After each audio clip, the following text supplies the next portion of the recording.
og verið velkomin á þennan framhaldsnetspjallfund sem var í gær. Við náðum því miður ekki að klára öll svör í gær og þau ákveðum við að halda nýjan fund í dag sem fyrir eru Sigmundur Daði og Bergþór Ólafsson sem sitja hér fyrir svörum. En áður við byrjum þá vil ég bjóða Sigmundi að taka orðið. Gjörðu svo vel, Sigmundur. Takk fyrir Fjóla og takk fyrir að gefa okkur tækifæri til að klára að fara yfir spurningarnar. Það bættist við allmargar spurningar á meðan á fundinum stóð síðast og vonandi eftir því sem að tækniþekking okkar vindur fram þá getum við haldið fund þar sem að þáttastjórnandinn Fjóla jafnvel fær fólk til þess að spyrja í beinni útsendingu og við svörum jafnharðan. En markmiðið með þessum fund er að klára það sem hafði safnast upp svo við skiljum ekki eftir spurningar sem að ekki hefur verið svarað. En ég bendi á að það er hægt að sjá, skilst mér, fyrri fundin á heimasíðu flokksins, líklega á Facebook-síðinu líka. Menn vilja kíkja á það sem að fór fram þar. En það eru allmargar spurningar eftir, svo að við skulum bara vinda okkur í þetta. Já, byrjum á fyrstu spurningunni. Sigmundur, hann er beint til þín. Ég hef áhyggjur af því að ég hef ekki séð neitt í aðgerðapakka ríkisstjórnarinnar til að aðstoða við bændur eða afurðastöðvar þeirra. Bændur sjá fram á miklar hækkanir á aðföngum og afurðasölufyrirtækin eru mörg hver illa stödd fyrir og megi ekki við miklum skakkaföllum, til dæmis við það sem tapast af kröfum og fyrirtæki sem fór á hausinn. Hvað finnst þér að hægt sé að gera til að passa upp á bændur og fyrirtækin þeirra? Ég er þetta mjög glaður að fá þessa spurningu vegna þess að þetta er eitt af aðaláhyggjufnum mínum varðandi þær aðgerðir sem að ríkisstjórnin hefur kynnt til þessa. Það er að bændur og þeir sem eru í matvælaframleiðslu í Íslandi virðast einhvern veginn alveg hafa gleymst í þessum fyrstu aðgerðum og ég vona að það verði breyting þar á. En það er mjög mikilvægt að menn noti tækifærið núna, svo má segja, því það er alltaf tækifæri í krísuástandi, til þess að rétta hlut bænda og matvælaframleiðslu á Íslandi. Við sjáum það núna að lönd alla Evrópu að gera ráðstafanir sem að henta hverju landi fyrir sig. Og Evrópusambandið treystir sér ekki lengur, eðlilega myndi ég segja, til þess að viðhafa þær kvaðir eða þær samræmingarreglur sem að hafa gilt undanfarin ár. Og sumar þessara regluna hafa reynst okkur mjög illa, verð ég bara að segja. Til að mynda nýr tollasamningur, endalaus straumur af EES-reglugerðum og fleira. Svoleiðis að núna verða stjórnvöld að nota tækifæri sem gefst eins og stjórnvöld í öðrum ríkjum til þess að gera lagfæringar á þessu. Því það verður ekki hægt að ráðast í það eftir að krísan er liðin hjá og þá auk þess verða bændur og aðrir matvælaframleiðendur lentir í mjög erfiðri stöðu. Það sama gildir þetta eins og allt annað að aðgerðir í tæka tíð, þó þessi ekki endilega fullkomnar, skila miklu meiru heldur en hárréttu aðgerðirnar sem að koma of seint. Þess að ég myndi vilja sjá það að það væri beinn stuðningur við íslenska matvælaframleiðslu. Nú er ríkið eins og ríki allan heim, að verja mjög verulegu fjármagni í grunnstoðir samfélagsins og ef að matvælaframleiðsla og landbúnaðurinn er ekki grunnstoð íslensks samfélags, þá veit ég ekki hvað það ætti að vera. Svoleiðis að það þarf beinan stuðning við landbúnaðinn, en það má ekki gleyma því leið að endurskoða þær kvaðir sem hafa verið settar á íslenskan landbúnað. Ég hef stundum talað að hafa verið sótt á þeim úr 3 áttum. En nú er tækifæri til þess að endurskoða það allt saman. Svo þetta tvennt að fara saman. Það þarf beinan stuðning til að viðhalda og efla íslenska matvælaframleiðslu og það þarf að endurskoða regluverkið sem hún starfar eftir. Því að nú sjá allir, telja hljóta að vera, mikilvægi bæði matvælaöryggis og fæðuöryggis. Þetta er allt í orðinu umræða allan heim. Þetta hefur verið nánast litið hornauga að tala þetta hér á Íslandi. En nú getur enginn haldið öðru fram en að mikilvægi fæðu og matvælaöryggis hafi sannað sig og við þurfum að gera ráðstafanir í samræmi við það.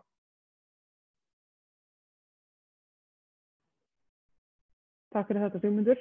Bergþór, næsta spurning er til þín.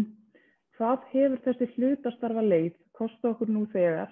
Er það ekki rétt að í upphafi hafi verið settir 22 milljarðar til að dekka þetta átak eða var svo bætt meira í þegar menn áttuðu sig á umfangi á þessu verkefni? Gjörðu svo vel. Takk Fjóla, gott að sjá okkur öll aftur. Það er sjálfur sér ekki þak á fjárveitingunni inn í þetta verkefni.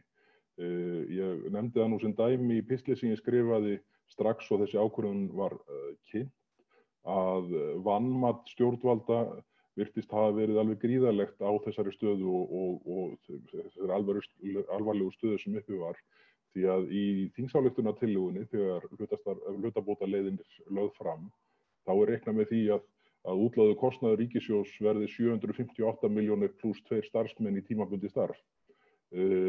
Fljótlega áttuðu stjórnvöld sig nú á því að þetta væri vægt til orða tekið mikið undir skott og svona þessi tala var jafnt og þétt að hækka svona eftir því sem að vinnu við útfærslu og lagfæringu lausnarinnar vatt fram. Nú talan sem að menn voru að horfa á þegar lögin eru samþykkt voru 20-22 milljarðar en miðað við þann mikla fjölda sem að hefur skráð sig þá held ég að það sé alveg fullvíst að kostnaðurinn bara gagnvart þeim tímaramma sem að stillt var upp með lögunum eins og þau voru samþykkt þó að allt bendir nú til þess að þau verði lengdur líftími þeirra að þá held ég að kostnaðurinn verði töluvert meiri heldur en ráða fyrir gert. Ég treysti mér ekki til að skjóta á tölu í þeim efnum í augnablikinu en hann verður alveg örugglega hærri en þessi 22 milljarðar sem voru nefndir í kynningu ríkisstjórnarinnar í Hörpu þegar var nú búið að vinna leiðina svolítið áfram. En kannski svona bara halda til haga þessum mislestri á stöðunni strax í upphafi þegar er reiknað með því að kostnaðurinn verði 758 milljónir pluss 2 tímabundnir starfsmenn hjá Atvinnuleysistryggingasjóði ef ég man rétt. Og það er ætli skekkjan í því verði ekki á endanum 50 til 100-föld þó að það liggi bara ekki fyrir en að þetta fyrsta tímabil verður gert upp en ég reikna eins og ég segi með því að þessi lausn verði framlengd en það sem hlýtur að koma til skoðunar núna á næstunni er í rauninni það hvort að það ætti að auðvelda það samstarf fyrirtækja og launþega að það verði ekki nákvæmlega sama hlutfall viðveru og hlutabóta í hverju tilfelli fyrir sig. Því að það er bara hluti af því að nýta það mikilvæga starfsfólk sem er út í atvinnulífinu til þess að undirbúa fyrirtækin undir þá sókn sem nauðsynlega verður þegar hagkerfin opnast aftur. Ég held að allavega í mínu gamla fyrirtæki þá held ég að starfsmenn hefðu margir hverjir verið áhugasamir að leggja sitt á vogaskólarnar hvað það varðar að gera fyrirtæki tilbúnara til að takast á við endurreisnina heldur en að sitja heima 75% af tímanum ef að var að ræða 25% starfshlutfall. Og þetta verður að koma til skoðunar svona hvað næstu, ef það verður endurskoðun á þessari tilteknu lausn. En ég treysti mér ekki til að skjóta á hver heildarkostnaðurinn verður, en hann verður alveg örugglega verulega hærri en 22 milljarðar. Takk Fjóla. Takk fyrir þetta. Sigmundur, næsta spurning er til þín. Er það framkvæmanlegt að setja þak á verðtrygginguna til að tryggja heimilin? Gjörðu svo vel. Takk fyrir, já, mjög góð spurning. Þetta var þetta mikið rætt í tengslu við bankahrunið fyrir rúmum áratug og stuttasvarið er já, þetta er vissulega framkvæmanlegt. En spurningin er, kalla aðstæður á það.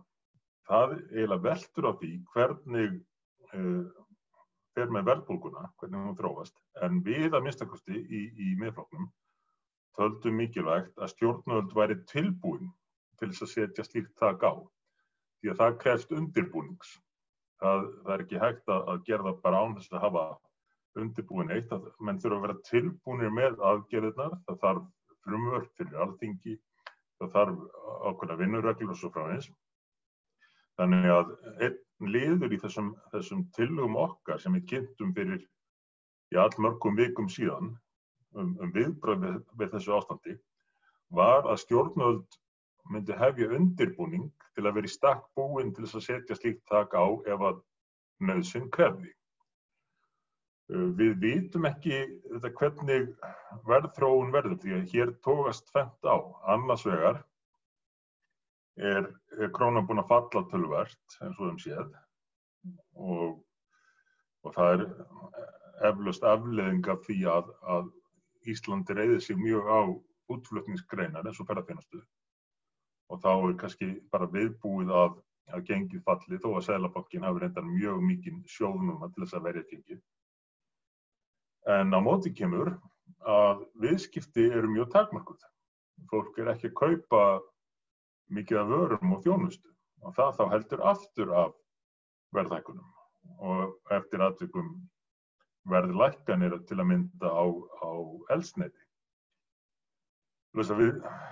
Við vitum ekki og ég hef ekki séð neinn treysta sér til að spá því, hvorki Seðlabanka né aðra, hversu mikil verðlagsáhrif þetta mun hafa en ef að verðbólgan fer á skrið við þessar aðstæður, eins og hún gerði í síðustu kreppu sem var mjög ólík þessari margt, þá þurfa stjórnvöld að vera viðbúin til að bregðast við og geta bara á einum degi gripið inn í. Og þess vegna var tillaga okkar orðum með þessum hætti, stjórnvöld þurfa að undirbúa sig, vera með allt til reiðu ef að þetta reynist nauðsynlegt og þá er hægt að framkvæma það. Takk fyrir þetta. Bergþór, næsta spurning er til þín. Mun Miðflokkurinn tala fyrir stórfelldri innviðauppbyggingu til að mæta þeirri kreppu sem fyrirséð er að koma í kjölfar COVID-krísunnar? Hvaða verkefni getur þó verið í forgangi? Takk Fjóla.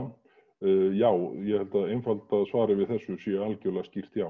Það er þannig að við höfðum lagt fram hugmyndir áður en kórónuveirukrísan reið hér yfir vegna þess að við töldum kólnun hagkerfisins vera orðna með þeim hætti að það væri nauðsynlegt fyrir þau að stíga inn til að veita súrefni inn í atvinnulífið.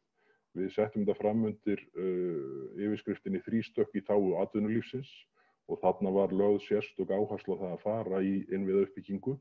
Það eru fjölþætt atriði sem þar eru undir. Það eru þetta vegirnir, hafnirnar og flugvellirnir sem að æpa á töluvert miklar framkvæmdir.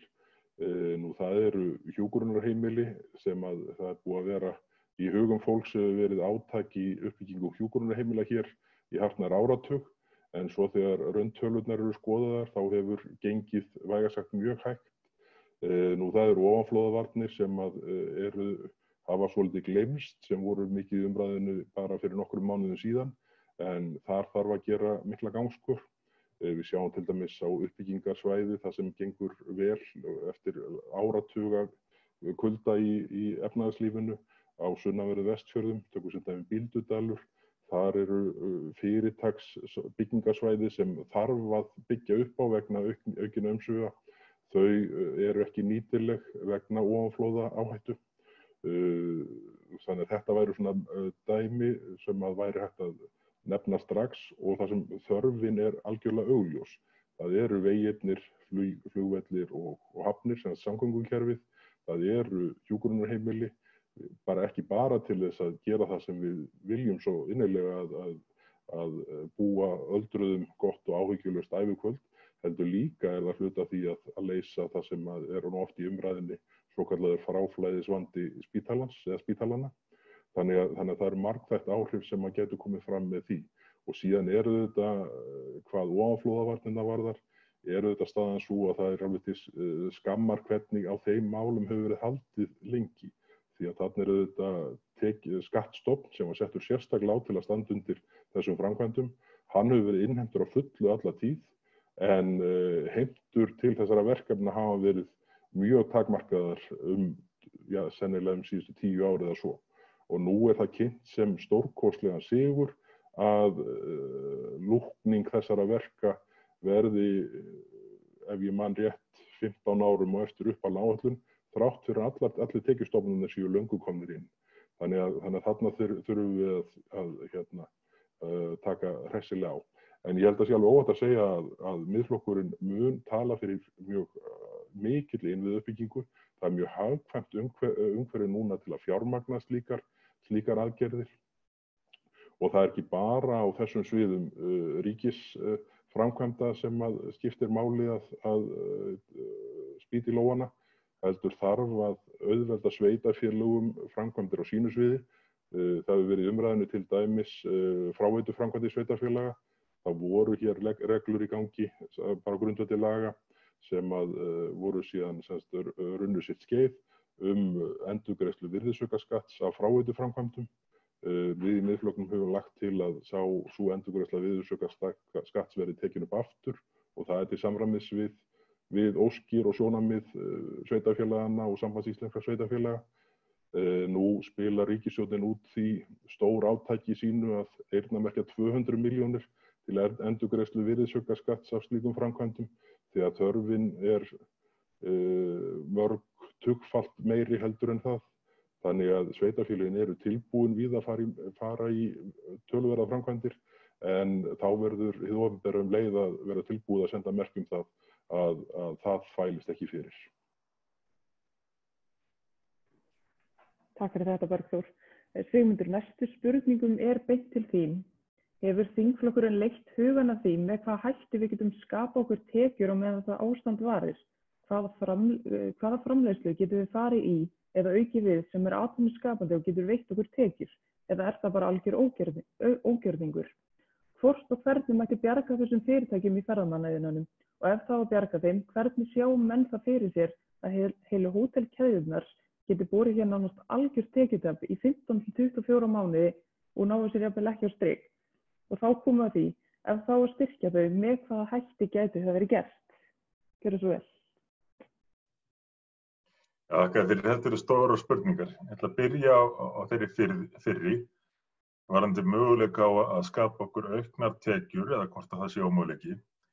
Því miður held ég að eins og sakir standa séum við í vörn og það sé mjög lítið svigrúm til þess að búa til nýjar tekjur. Jú, það er einhver netfyrirtæki í Bandaríkjunum og víðar sem að kannski geta hagnast á þessu ástandi, en fyrir okkur og hagkerfið okkar eins og það er uppbyggt, þá er mjög erfitt á skömmum tíma að fara allt inn í það að búa til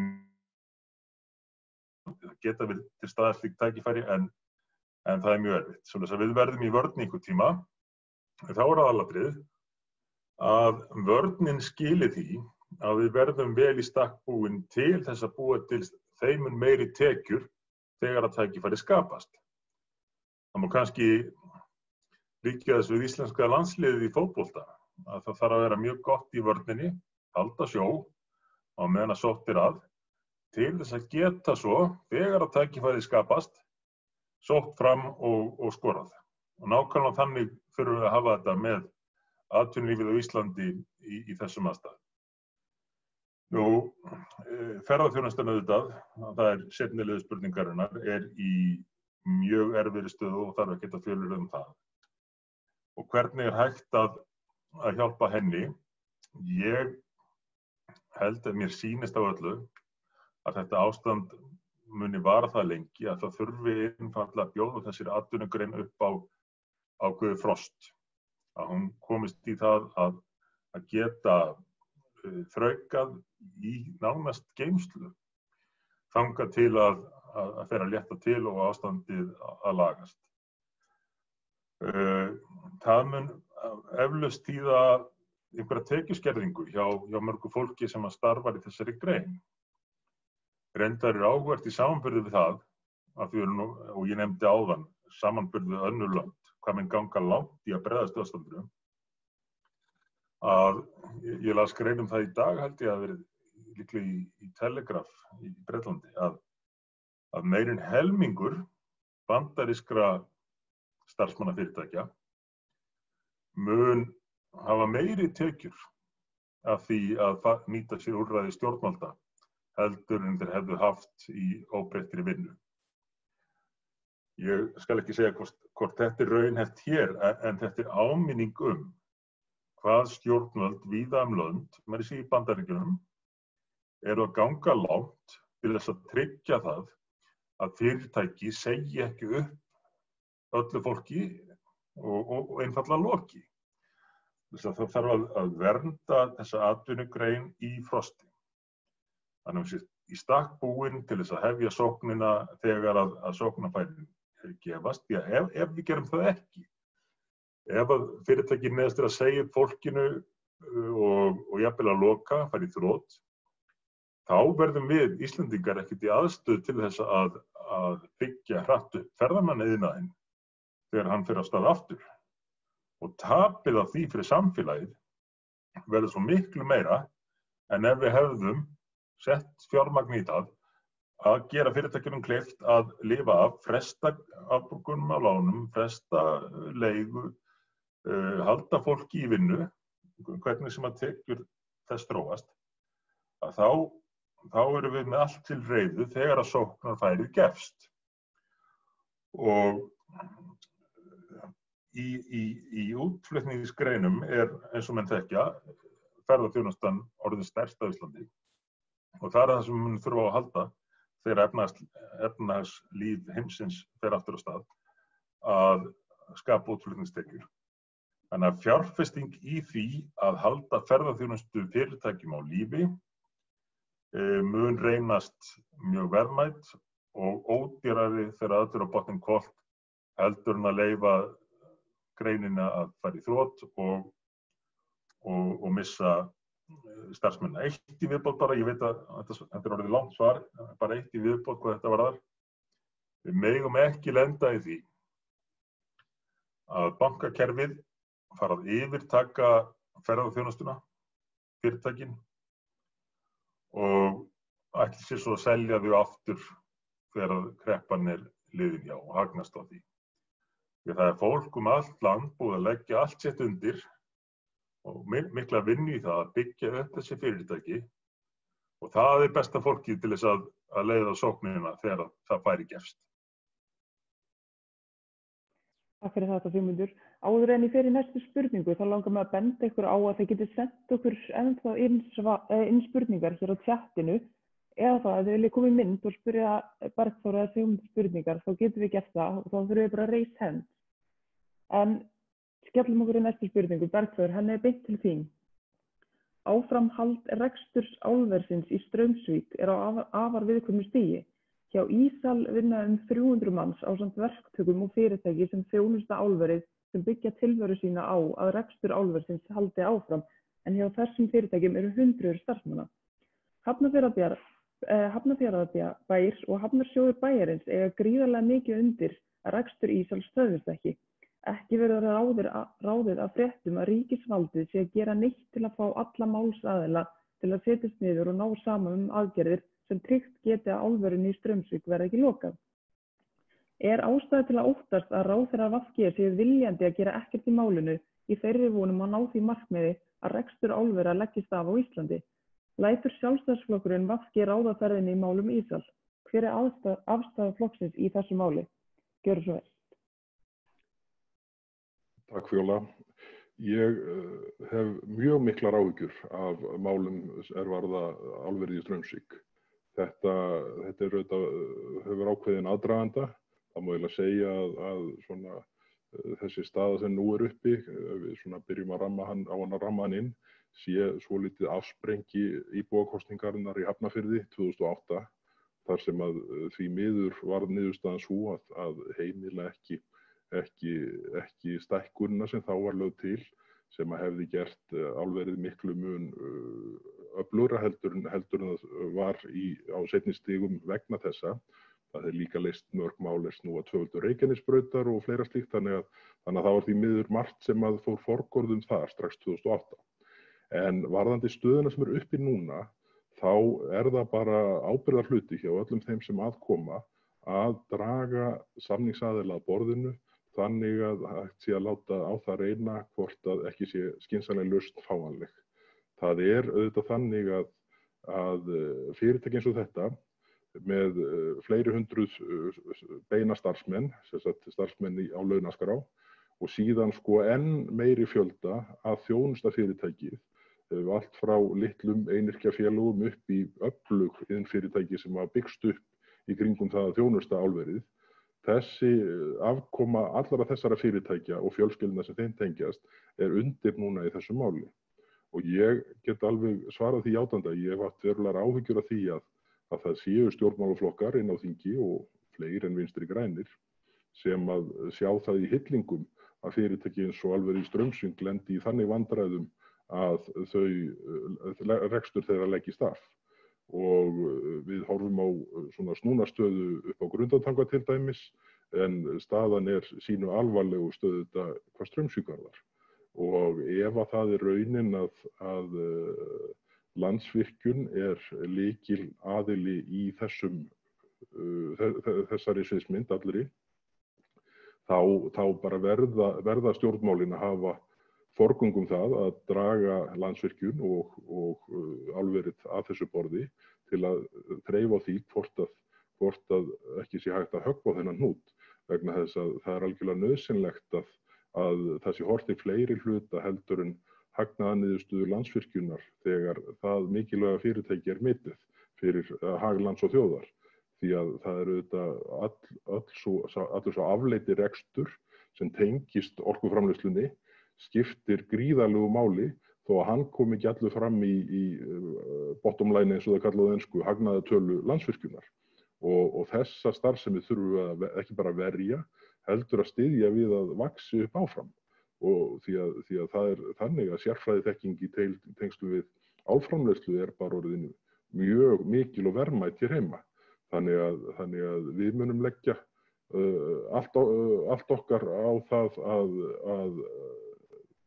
að rekstur verði áfram þarna í Straumsvík og að það verði formuð þannig eigendastefna hvað Landsvirkjun varðar að það sé horft til fleiri þátta heldur en hagnaðarniðurstöðu félagsins eins og sér. Því að það bara svo miklu meira sem hangir á spýtunni og eins og í tilviki Straumsvíkur þá þetta fyrirtæki sem hefur skilað ótrúlegum tekjum inn í íslensk samfélag í gegnum áratugina, hlutfall kostnaðargreiðslna þeirra miðað við hlutfall orkukaupa undirstrikar það að Álverið í Straumsvík að borga hátt orkuverð í samhengi hlutanna miðað við meðalverð og bara það sem félagið leggur til samfélagsins, það eitthvað sem má ekki kasta fyrir róða bara út af einhverjum tímabundnum dyntum stjórnmálamanna. Takk fyrir þetta, Bergþór. Sigmundur, næsta spurning til þín. Ein af mestu auðlindum þjóðarinnar orkan í fallvötnum og jarðhita. Á seinustu árum, jafnvel nálægt 2 áratugum, hefur virkjun orkunar ásamt flutningi, dreifingu og sölu raforkunar og einnig hitavatns verið skipt niður á nokkur fyrirtæki. Nú síðast jafnvel með tilhneigingu til að selja orkuna til erlendra aðila. Hver í stuttu máli stefna og staða Miðflokksins í þessu þjóðþrifamáli? Gjörðu svo vel. Takk, mjög mikilvæg spurning og ég verð nú að koma inn á það sem að Bergþór sagði hérna í lok síðasta svars hjá sér. Að það hefur valdið mér mjög umtalsverðum áhyggjum hvaða áhrif fyrsti og annar orkupakkin hafa haft á þessa mikilvægu auðlind, jafnvel þó almikilvægustu, með því að brjóta upp annars vegar framleiðslu og dreifingu orku og hins vegar að endur skilgreina hlutverk Landsvirkjunar og það eiga stjórnmálamenn auðvitað sína sök því að við Íslendingar því miður gengum lengra en kröfur voru við að innleiða þessa orkupakka fyrst á annan og þetta óttast maður það verði það sama með þann þriðja. Að endur skilgreina hlutverk Landsvirkjunar þannig að það sé fyrst og fremst markmið þeirrar stofnunar, þess fyrirtækis að hagnast sem mest á hverju ári. Það að segja að sýna í ársreikningi sínum sem mestan ávinning. En þannig birtist ekki raunverulegur samfélagslegur ávinningur af þessari auðlind sem að felst í orkuframleiðslu á Íslandi. Þess að rétt eins og Bergþór var að tala hérna áðan í tengslum við stóriðjuna, þá þurfum við að fara aftur að líta á heildaráhrifin af nýtingu orkunnar og meta það hversu miklu það skilar samfélaginu til að mynda þegar Landsvirkjun getur veitt orku á viðráðanlegu eða góðu verði til grænmetisframleiðenda eða annarar iðju sem mikilvæg fyrir samfélaginu. Og það þarf líka að líta til landshlutana, hvað þetta varðar. Að orkan nýtist til þess að viðhalda og byggja upp allt land. Þetta liður í því sem við höfum kallað Ísland allt og eru hugmyndir okkar heildar byggðastefnu fyrir landið.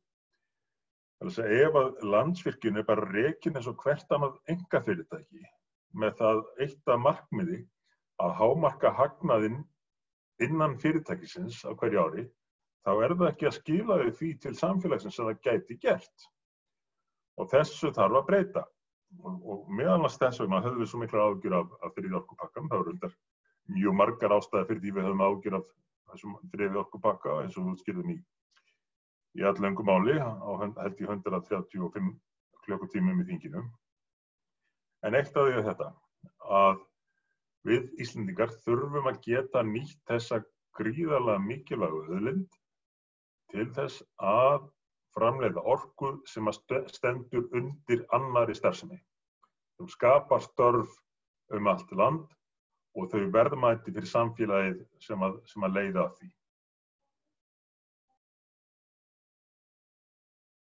Takk fyrir þetta, Sigmundur. Bergþór, næsta spurning til þín.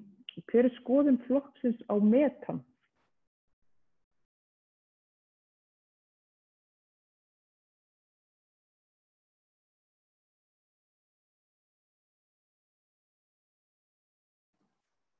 Þarna loksins komst ég í hljóð. Takk Fjóla. Já, takk fyrir spurninguna. Hún er opin sem náttúrulega það besta sem að stjórnmálamenn fá. Fyrst það að segja að ég held að ég geti talað fyrir hönd þingflokksins alls og flokksins að við erum hrifin af innlendum orkugjöfum. Það auðvitað þannig að væntanlega verður allavega hvað bílaflotan varðar, svona þróun erlendis sem mun ráða miklum það hvernig svona við verðum þvinguð áfram hvað þetta varðar, ég get leyft mér að orða það þannig, því framboð framleiðandan voru þetta mikil áhersla á rafmagnsvélar hjá þessum helstu framleiðendum sem að við erum að kaupa fólksbíla af. En það sem ég held að við höfum kannski dálítið misst boltan með, og þá sérstaklega svona þeir sem stjórna hjá höfuðborginni og sveitarfélögunum á höfuðborgarsvæðinu, að nýta þetta á heppilega gerðir ökutækja á höfuðborgarsvæðinu. Nú búið að byggja upp væntanlega dýrustu metanframleiðslu í Evrópu, ekki heimi, án þess að það hafi verið hugað að því að það þyrfti einhverja kúnna og hinn endan til þess að nýta sér framleiðsluna.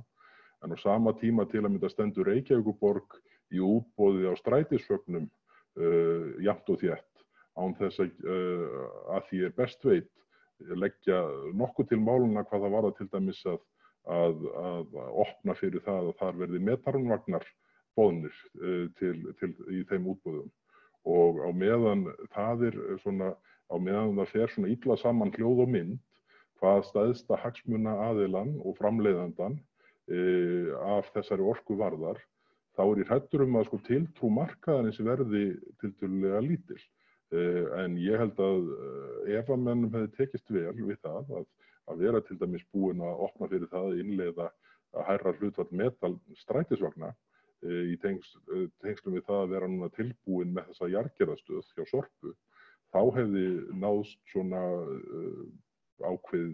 ákveðin búst í þessa metanvæðingu sem svona ekki alveg augljóst að takist vel til með miðað við stöðuna eins og hún blasir við núna. En þarna auðvitað hægt að bæta úr ýmsu með því að skipta stjórnendur hjá Reykjavíkurborg. Þá ég að horfa á pólitíska sviðið þar.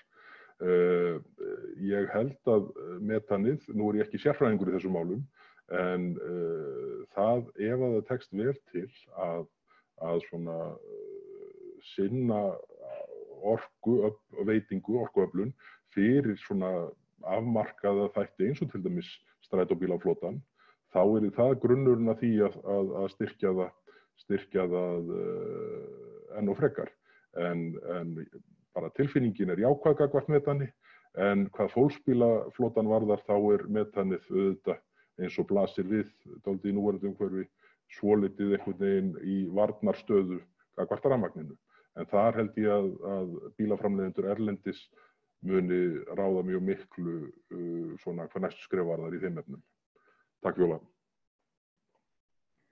Takk fyrir þetta Bergþór. Við erum búin að fá ósk spurningu úr sal sem við ætlum að taka næst. Þannig ég ætla að biðja að kynna sig og beina svo stuttri spurningu til strákana. Gjörðu svo vel.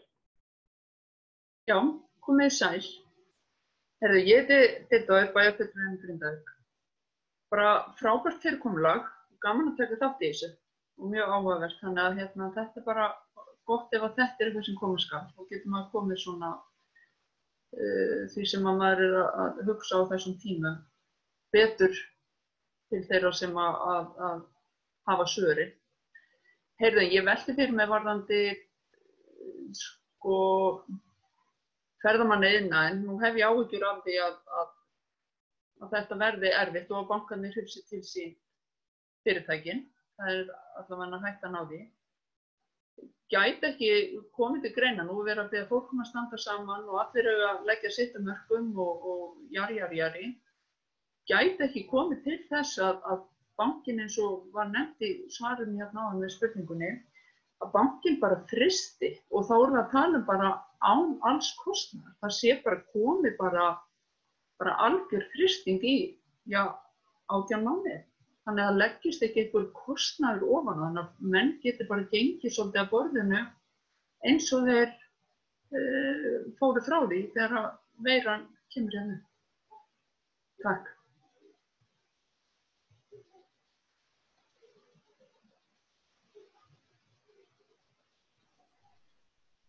Sigmundur, má bjóða þér að svara þessari spurningu?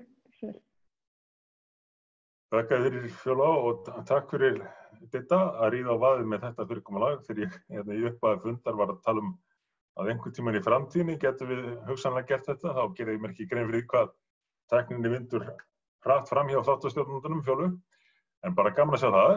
Þetta gott fyrirkomulag og góð spurning, augljóslega.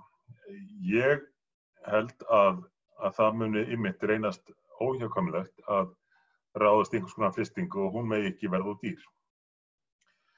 Það má kannski líta til þess sem að gerðist eftir fjármálakrísuna fyrir rúma áratug í Bandaríkjunum.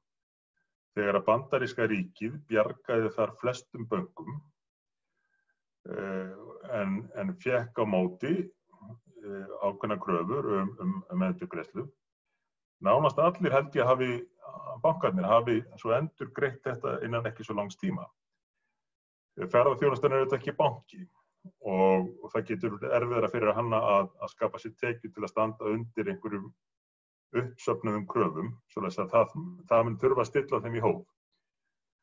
En þó held ég að þetta vera hvati fyrir þessi fyrirtæki til þess að ná árangri þegar að ástandi lagast og geta þá að einhverju leyti endurgreitt aðstoðina. Ég held að verða ekki að fullu leyti. Ég held að sé algjörlega óraunhæft að ef við setjum þetta í frost núna eins og þarf að gerast, að þessi fyrirtæki geti þá með vöxtum, ég tala ekki það, endurgreitt allt saman eftir 1 eða 2 ár eða eitthvað slíkt. En það þarf fyrirkomulag sem þess eðlis að fyrirtækin sem eru vel rekin, sem eru góð fyrirtæki í grunninn, geti haft hvata til þess að endurgreiða einhvern hluta aðstoðarinnar. Það ekki víst að öll fyrirtæki geti það, en öll fyrirtæki, svo sem í ferðaþjónustu, hefðu ekki lifað af hvað sem liði þessum kórónuveirufaraldri. Að meginniðurstaðan af vanhugsuðu máli þessi að ríkið þarf að koma mjög sterkt til móts við þessi fyrirtæki með beinum stuðningi en því á að fylgja einhver hvati sem að á vissan hátt verðlauna fyrirtækin sem að standa sig vel í framhaldinu og geta að einhverju leyti greitt tilbaka. Takk fyrir þetta Sigmundur og Didda. Næsta spurning til þín, Bergþór. Í skilnaðarmálum þar sem ekki sátt eða ekki virt samkomulag umgengni beggja foreldra tekur oftast langan tíma að koma á rétti barnsins til að hafa samneyti við báða foreldra. Í nágrannalöndum okkar réttur barna í þessum málum mun meiri. Hafa þessi mál verið í skoðun hjá flokknum? Takk Fjóla, þetta góð spurning og ekki einfalt mál við að eiga.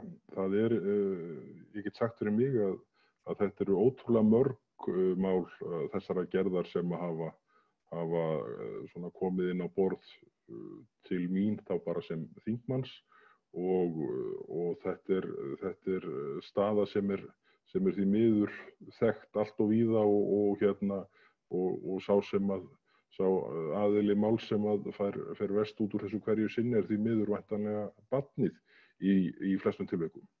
Og ég hef verið þeirrar skoðunar að mál Brynjars Níelssonar sem snýr að tálmun og viðbrögðum við slíku, viðbrögðum því sé mál sem ætti að fá djúpa umræðin í þinginu og formúlera viðbrögð á grundvelli þess sem að gera bæði ferlið styttra og skilvirkara, tryggja réttindi barnsins í þessum efnum og staðan auðvitað sú að svona í sögulegu samhengi þá eru það feðurnir sem eru ólíklegri til þess að fá eða líklegri til að lenda í þeirri stöðu að finna fyrir tálmun í garð aðgengis að barni sínu. En þetta er mál sem auðvitað þannig að það grátið út í hornum í mörgum fjölskyldum en umræðan ekki mikið upp á yfirborðinu. Og ég hef nú bara einsett mér það að undirbúa mig vel undir þessa umræðu og taka virka þátt í henni en ég held hún verði tekin upp svona á alþingislevelið mjög fljótlega en mín skoðun sú að það þurfi að færa þetta umhverfi allt saman til miklu betri vegar. Og það bæði upp á því að sérstaklega spurt hvort það væri ástæða til að hraða ferlinu í þessum efnum. Svarið við því já. Ástæða til að gera það skýrar og skilvirkara? Svarið við því já. En alltaf í forgrunnum þarf að vera að vernda þennan rétt barnsins til að eiga samneyti við bæði móður og föður og síðan aftur af og ömmur báðu megin og þar fram eftir götunum. En þetta búið að vera mál sem þeirra gerðar. Þegar það hefur verið tekið upp þá hefur svona ákveðin hópur, svona ákveðin armur femínista hreyfingarinnar brugðist við með tjaldhælum og verið mjög grimmar í umræðunni gagnvart þeim sem þessa umræðu hafa opnað. En ég held að það sé þannig núna að það sé ekki forsvaranlegt að víkja sér undan því lengur að koma þessum málum til betri vegar. Takk fyrir þetta, Bergþór. Sigmundur, næsta spurning til þín. Myndi fjárhagur okkar breytast að einhverju leyti ef evran yrði tekin í notkun hér á landi í stað krónunnar? Þetta spurning sem krefst nú eiginlega klukkutíma langs svars að minnsta kosti. En stutta svarið að staðan myndi breytast til hins verra að mínu mati.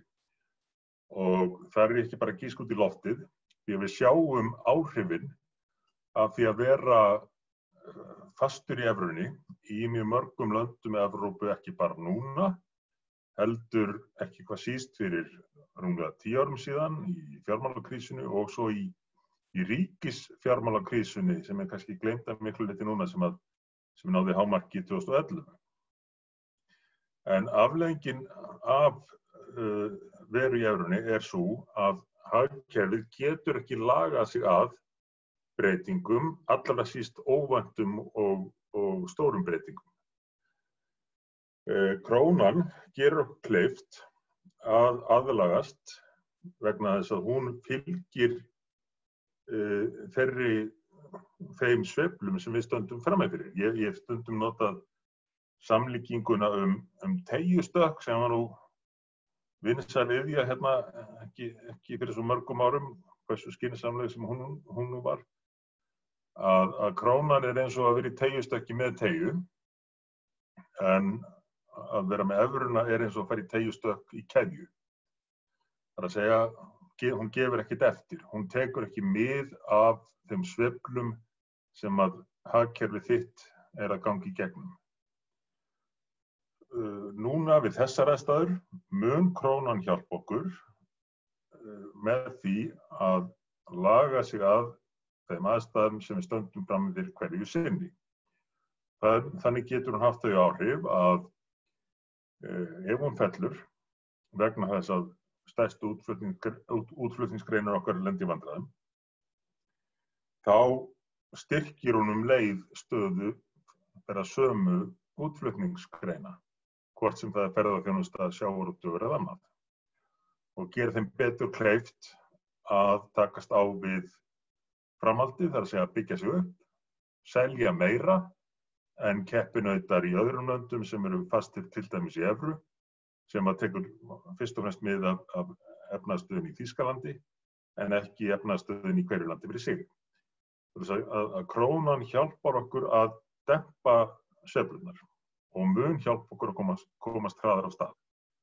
En því fylgir auðvitað sá galli að ef að gengið fellur mjög verulega, þá getum við horft fram á hvað sem líður eftirspurninni, minnkandi eftirspurn, þá getum við horft fram á aukna verðbólgu.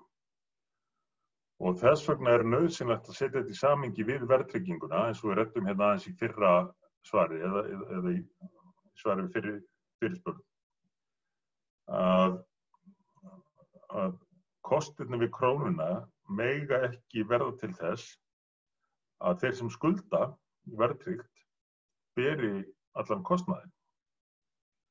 Það mjög óeðlilegt fyrirkomulag, hvort sem að menn eru hægri eða vinstri menn, að annar aðilinn beri allan kostnaðinn af þeim breytingum sem að verða á efnahagslífinu. Svo að við þurfum eins og lagt til að vera í stakk búin fyrir það að ef að það verður verulegt fall á krónunni sem leiðir til verðbólgu, að grípa þá inn í þá hlið málsins. En að öðru leyti hefur krónan þessa kosti að hún lagar hagkerfið okkar að aðstæðum, styrkir stöðu útflutningsgreinanna þegar að þær þurfa á stuðningi að halda, en ef að það safnast þeim meira inn í ríkissjóð, eða ef gjaldeyristekjur verða þeim meira, þá styrkist krónan og þá jafnar þetta stöðuna á þeirri hlið líka. Aðalatriðið þetta að það sé ekki innbyggt í kerfið eitthvað ósamræmi, eitthvað ósanngjarnt fyrirkomulag sem að kemur í veg fyrir að þessir kostir markaðarins, og nú ekki talsmaður algjörlega frjálsmarkaðshagkerfis á nokkurra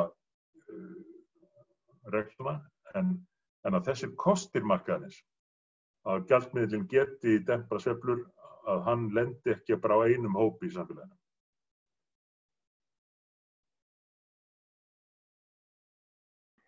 Takk fyrir þetta, Sigmundur. Bergþór, næsta spurning til þín. Hvaða aðrar skattalækkanir teljið þið nauðsynlegar sem hluta af þessari viðspyrnu sem nauðsyn? Gjörðu svo vel, Bergþór. Takk, og gott að fá tækifæri til að svara þessari spurningu. Það þannig að við höfum talað fyrir því inn í Miðflokknum núna, í rauninni alveg síðan Miðflokkurinn kominn á þing haustið 2017, að það sé nauðsynlegt að lækka skatta almennt. Heildarskattheimta á Íslandi með því hæsta sem að þekkist á byggðu bóli, að minnsta kosti í svona OECD-ríkjónum sem að við berum okkur saman við. Þegar tekin saman skattheimta og fyrirkomulag lífeyrisgreiðslna í hverju samfélagi, þá held ég að við séum í öðru eða þriðja sæti hvað hæstu skattheimtu sem hlutfall af vergri landsframleiðslu varðar. Þannig að burt sé frá viðbrögðum við þessum veirufaraldri, þá hefur það verið ljóst lengi að það verið nauðsynlegt að nýta tækifæri, öll þau tækifæri sem eru, til að lækka bæði skattheimtu og ýmis gjöld og kostnað í kerfinu. Nú annað sem gagnast fyrirtækjum er auðvitað bara það að kerfið sé einfaldast eins og nokkur kostur er. Og þar eru við auðvitað með alltumlíkjandi þessar vangaveltur okkar báknið burt. Það eru, Davíð kom nú inn á það í svari við spurningu í gær, að það væri svona búið að bregðast við að vinda ofan af tiltölulega fáum þeirra 200 skattahækkana sem að áttu sér stað hér í tíð ríkisstjórnar Jóhönnu Sigurðardóttur.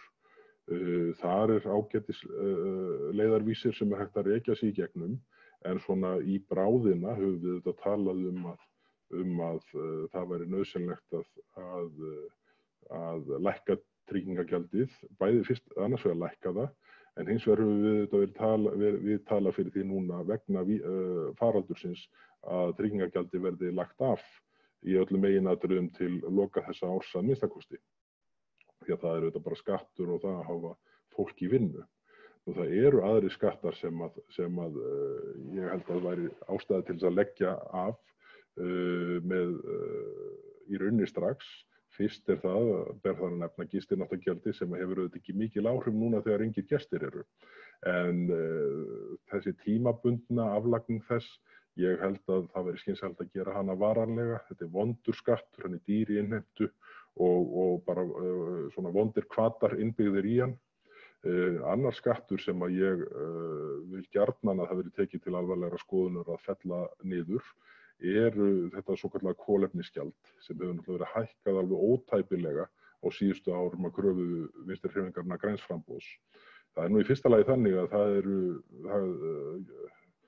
fátt svör þegar ráðherrar eru spurðir hverju þessi gjaldheimta hafi skilað ef að markmiðið með gjaldheimtunni er að draga úr kolefnislosun. Staðreyndin er auðvitað svo að þetta hefur engin áhrif. Það eru mjög fáir sem keyra bílinn sinn margar hringi í kringum landi bara því að það hefði ekkert annað að gera.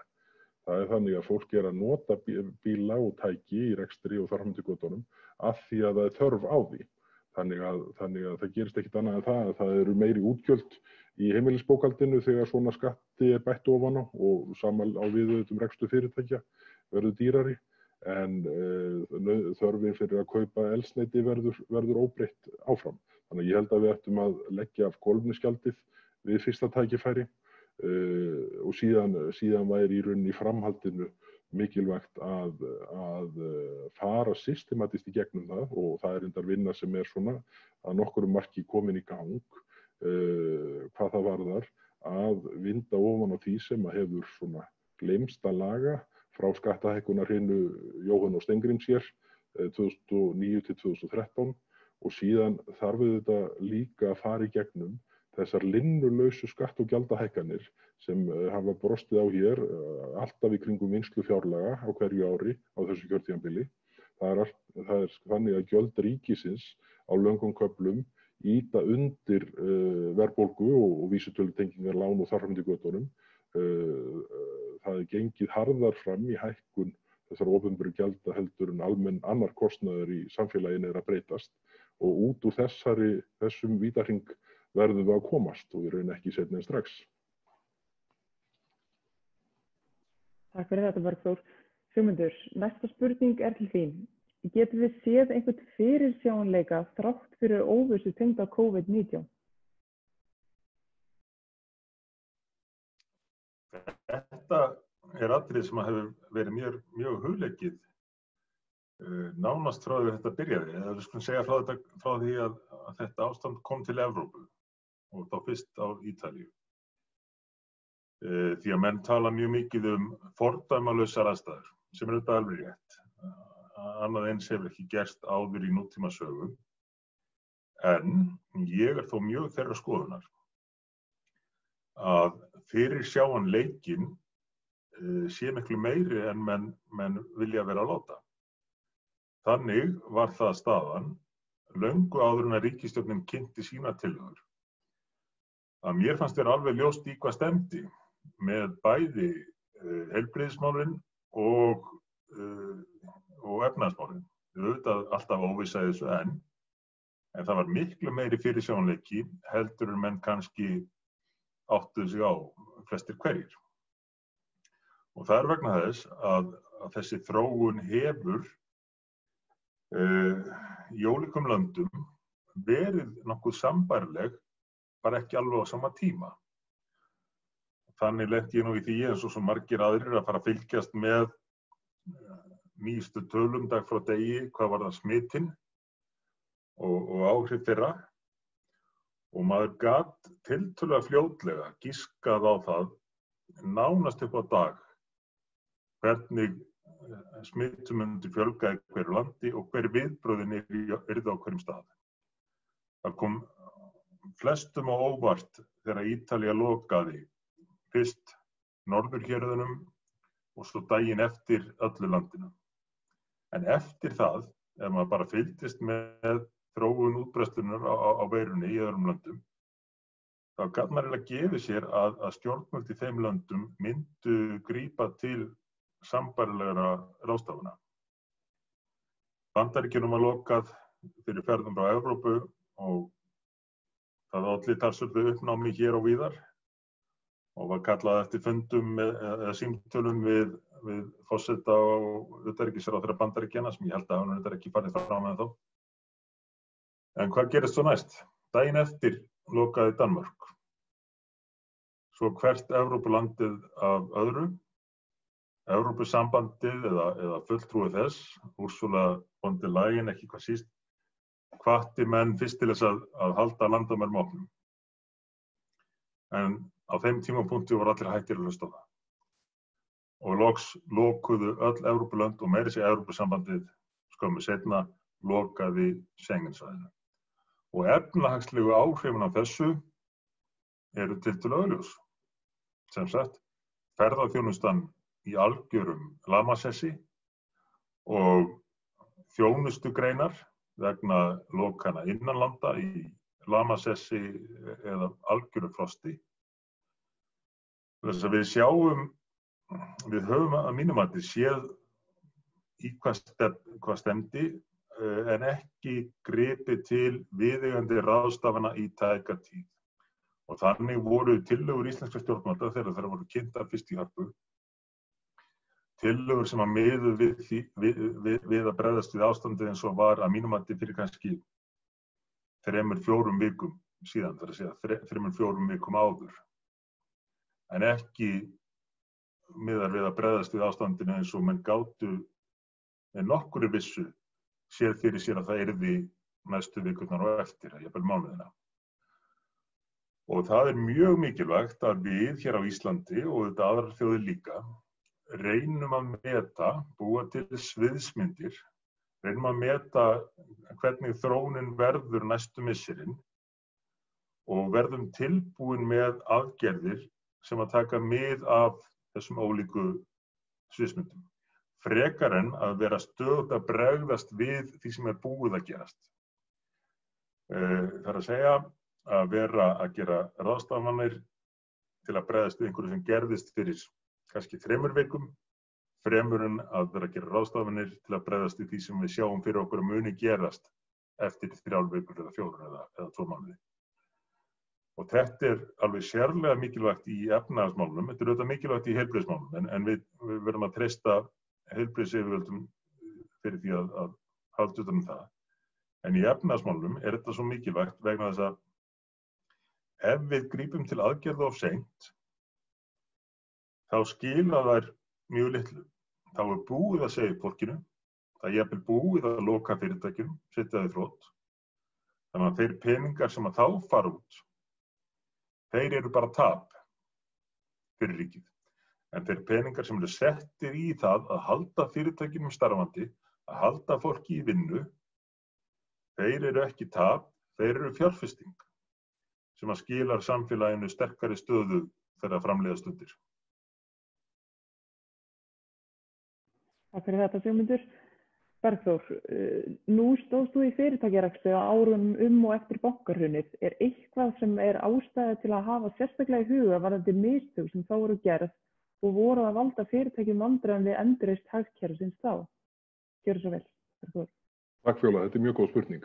Það er nú kannski eitt svona sem að hefur alltaf setið í mér hvað þetta varðar og það snýr að því að eftir hrun, eftir semst endurreisn bankanna og á því tímabili sem tók við að fyrirtæki voru að starfa í mjög, bara sá bransi sem ég var í, byggingabransinn, var að starfa við mjög þröngar aðstæður og þá var haldið á lífi fyrirtækjum sem að voru raunverulega dauð og voru það sko löngu áður. Það blasti við að þau voru ekki að fara að ná neinni viðspyrnu út frá þeim aðgerðum sem að ætlunin var að ráðast til.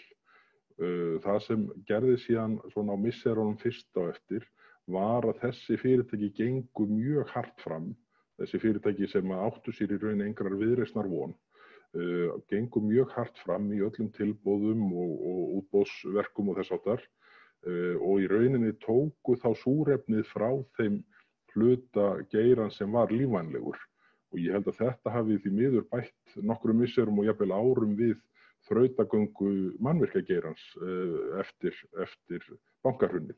Þannig að við þurfum að passa okkur á því að það verði svona finna okkur ekki á sama stað að fyrirtækin þau sjáu til lands og ef menn komist til að fljótt á þann stað að fyrirtæki viti að þau muni klára sig af þessu. Því að það er engum til gagns að í rauninni halda rekstri gangandi sem að blasir við eigendunum að muni ekki tomma sig af þeirri uppsöfnuðu skuldsetningu sem að býður eða þá vegna þess að reksturinn var búinn að vera í molum árum saman áður en til þessarar uppákom áður en að faraldurinn lagðist yfir með öllum sínum vandamálum. Þannig að við þurfum að hafa þetta í huga. Ég er ekki með lausnin á því útfærða hvernig þetta verður best gert en það verður að hafa þetta í huga svona þegar næstu skref verða formúleruð. Takk fyrir þetta Bergþór. Við ætlum að hafa fundin í einhvers klukkutíma en það er ein spurning eftir þannig að Bergþór, ég biðji bara að svara henni eldsnöggt. Styður Miðflokkurinn frjálsar handfæraveiðar? Gjörðu svo vel.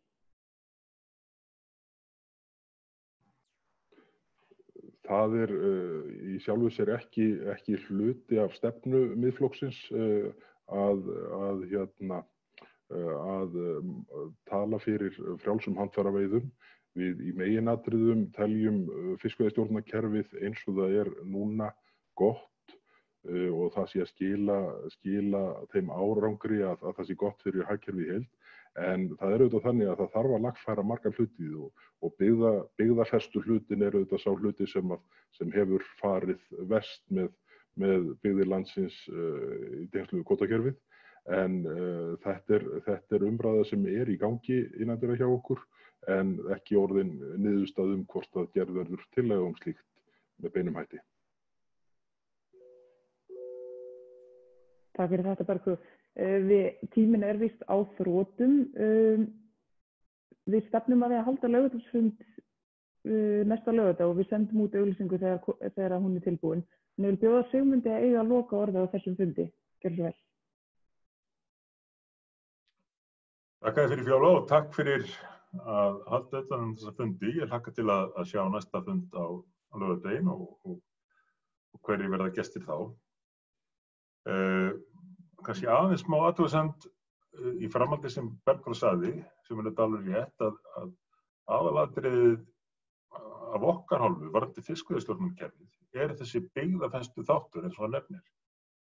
Að þessi mikilvæga auðlind sem að hefur verið nýtt hringinn í kringum landið frá landnámi, að hún nýtist byggðum allt land sem undirstaða fyrir atvinnulíf þar.